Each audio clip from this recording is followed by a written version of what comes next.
ملا محمد عمر چا او څنګه وواژه؟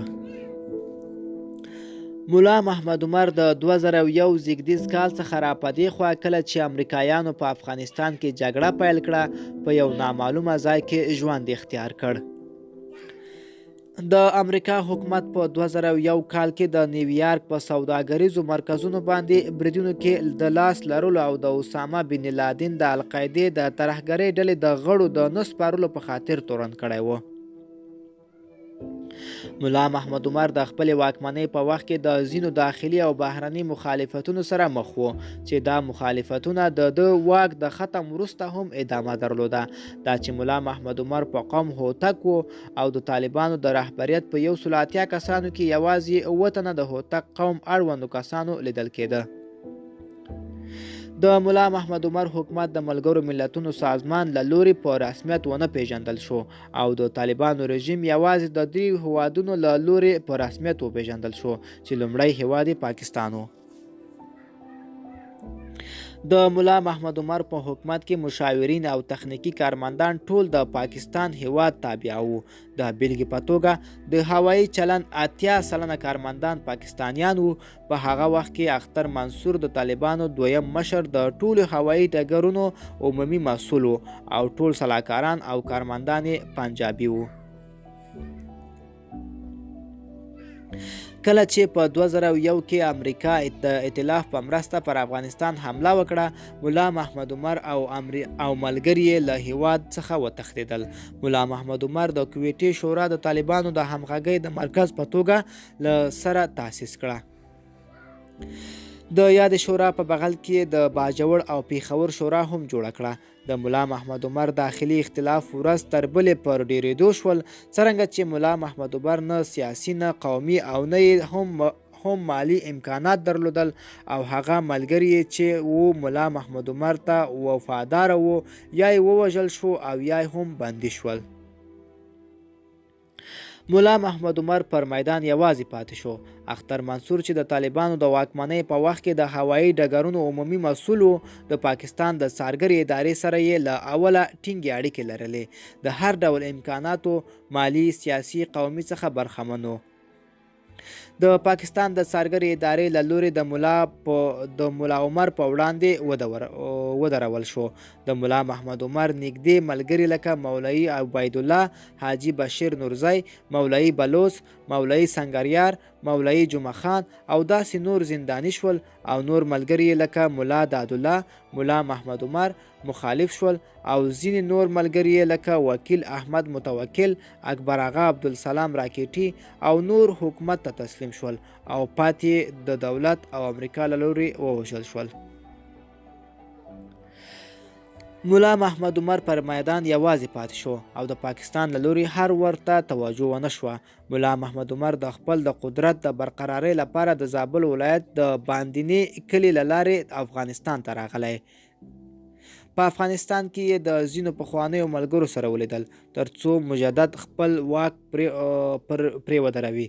د نوموړي د دې فعالیت اصلي موخه د اختر منصور له واک څخه غورځول و.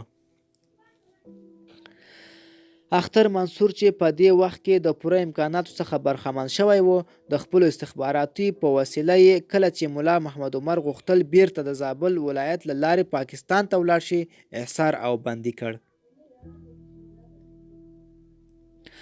ملا محمد عمر د ملا جبار عمري په کور کې بندي شو.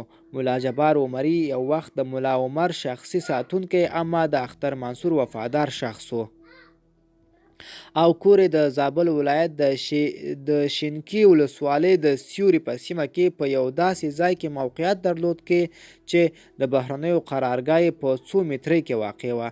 دا ځکه چې ملا محمد عمر د تیښتې لاره هم بندي وه. په دې وخت کې پر ملا محمد عمر باندې د امریکا له لوري $10 میلیونه انعام هم ټاکل شوی و.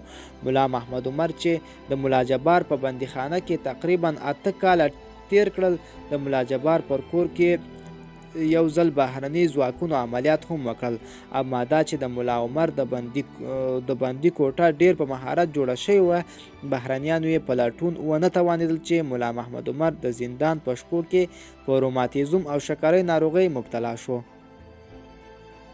د سیمې یو ډاکټر چې د منصور او ملا جبار وفادار کس و له لوري تداوي کېده.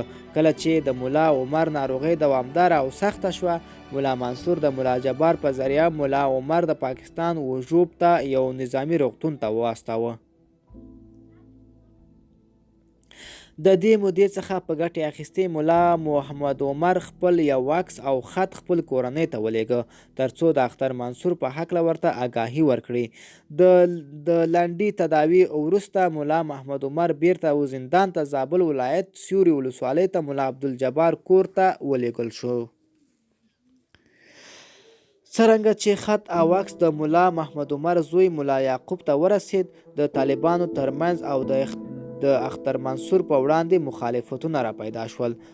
دا حالت د کنټرول لپاره د اختر منصور د ملا جبار او محلي ډاکټر په مرسته ملا محمد عمر د پیچکاري په ذریعه وواژه او د شپې لخوا یې په همدې ولسوالۍ کې په یو نامعلوم ځای کې دفن کړ. دا چې ملا یعقوب د خپل پلار د زنداني او وروسته د مرګ په هکله پوره آګاهي شوی و، د اختر منصور سره یې د بغاوت اعلان وکړ. په دې بغاوت کې د ملا دادالله ورور منصور دادالله، ملا رسول، ملا منان نیازی او ځینې نور طالب مشران هم ورسره ودرېدل. اختر منصور د خپل پوره امکاناتو څخه په ګټه اخیستنې وتوانېده چې د پاکستان د پوځ او څارګرې ادارې په مرسته پورته شوي بغاوتونه سرکوب کړي. ملا یعقوب هم له څه وخت وروسته د فشارونو له کبله د اختر منصور سره بیعت وکړ او پاتې نور کسان یې په بغاوت کې کړي وو د پاکستان له لوري یا ووژل شول یا هم زنداني شول. د اختر منصور ځینې مخالفین په دې وتوانېده چې افغانستان ته وتښتي.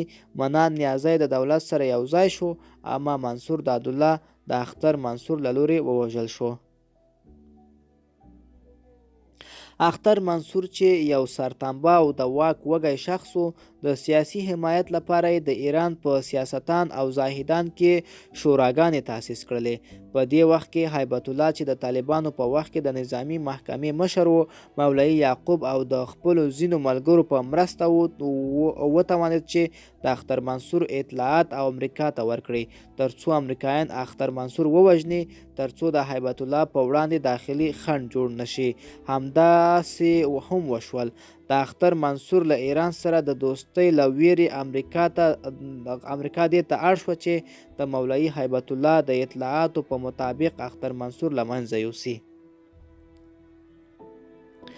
هیبت الله د اختر منصور تر وژنې وروسته په ډیر اسانۍ سره وتوانېده چې د طالبانو د دریم مشر په توګه واک ترلاسه کړي. مولوي هیبت الله د واک ته رسېدو سره سم د اختر منصور د پلویانو اسحاق زو له لوري تر نیوکو لاندې راغلی و. هیبت الله خپل ښکاره دښمني د اسحاق زو سره اعلان کړه او ټول طالب اسحاق زي یا ووژل او یا هم بېطرفه کړل. لکه مولوي عبدالحکیم او صدر ابراهیم د ملا برادر راخوشي اوس د مولوي هیبت الله لپاره یو تازه زنګ خطر واقع شو. لري به نه وي چې ملا هیبت الله هم د داخلي اختلافاتو قرباني او ملا برادر هیبت الله ځاځی ناستی وټاکل شو. په لنډه توګه ملا محمد عمر د اختر منصور له لوري لومړی 8 کاله زنداني او وروسته ووژل شو.